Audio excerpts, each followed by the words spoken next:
तो आइए दोस्तों, जैसा कि आपको मालूम है, थंबनेल में आपने देख ही लिया होगा, इस अगले वीडियो में मैं आपके लिए लेकर के आया हूँ एक बहुत ही फेमस ओड है दोस्तों, विलियम वर्ड्सवर्थ का, जिसको हम ओड टू ड्यूटी के नाम से जानते हैं। तो इसके इम्पॉर्टेंट फैक्ट्स, जो भी इम्पॉर्टेंट फैक्ट्स हैं दोस्तों, वो सारे मैं आपको दे रहा हूँ, एकदम क्रीम आपको दे रहा हूँ, की फैक्ट्स आपको दे रहा हूँ। आप 5 मिनट में पूरा का पूरा जो वर्क है उसको आप समझ लेंगे। आइए शुरुआत करते हैं वीडियो की। बस दोस्तों एक ही रिक्वेस्ट है, यदि आपको वीडियो थोड़ा सा भी आपको लगे कि हाँ मैंने मेहनत की है, तो इसको शेयर कीजिएगा, सब्सक्राइब जरूर कीजिएगा और बेल आइकन पे क्लिक कीजिएगा, ताकि आपको सारे वीडियोस के नोटिफिकेशन मिलते रहें। तो आइए शुरुआत करते हैं वीडियो की। देखिए दोस्तों, पोएम का नाम है ode to duty. Ode to Duty is Wordsworth's poem which is didactic and ethical in tone। आपको मालूम है ओड टू ड्यूटी जो है वो वर्ड्सवर्थ का वर्क है। इट इज़ कंपोज्ड इन 1805। दोस्तों इसका जो कंपोजिशन है वो 1805 में किया गया, but it is published in 1807 और इसको पब्लिश किया गया है दोस्तों 1807 में।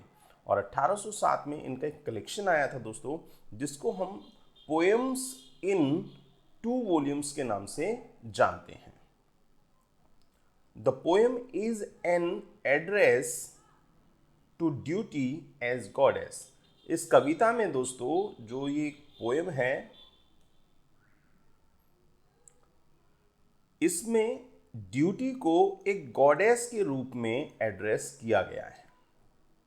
It is a Horatian ode. दोस्तों अगर प्रकार की बात करें, हम जेनर की बात करें, तो यह एक हॉरेशियन ओड, या sometimes we may say that lesser ode इसको कहा जाता है। There are 7 stanzas. इस पूरी कविता में दोस्तों 7 स्टेंजास हैं। और स्टेंजा, जो आपको स्टेंजा के आप प्रकार यदि पढ़ना चाहते हैं तो मेरा वीडियो ज़रूर देखिएगा, स्टेंजा के प्रकार वाला बहुत जल्दी ही मैं आपको देने वाला हूं, जिसमें सभी प्रकार के स्टेंजाज आपको क्लियर हो जाएंगे। तो जो स्टेंजा है दोस्तों उनकी संख्या है 7।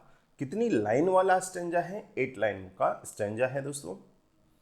The metre is iambic tetrameter. देखिए ध्यान से सुनिएगा, जो 7 लाइन है शुरू की प्रत्येक स्टेंजा की, उसमें जो मीटर यूज किया गया है दोस्तों वो है iambic tetrameter of first 7 lines of each stanza. The 8th line is an iambic hexameter। और जो 8वीं लाइन है प्रत्येक स्टेंजा की दोस्तों, वो iambic hexameter में लिखी गई है।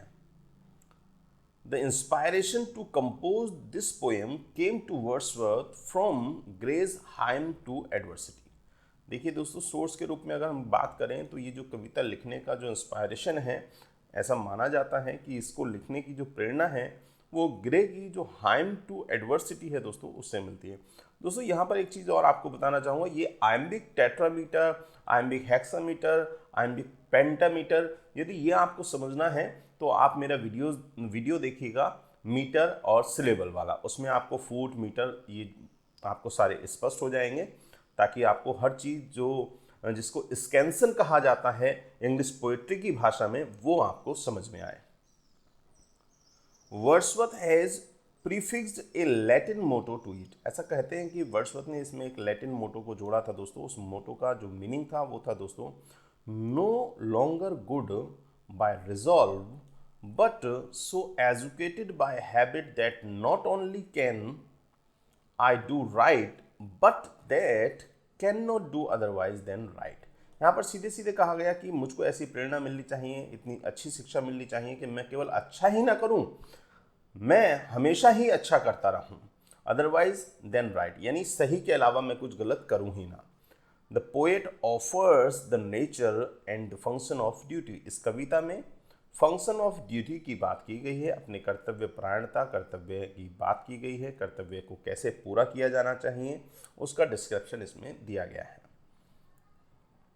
थोड़ा सा आगे कुछ और जानते हैं दोस्तों। He calls duty the stern daughter of the voice of God.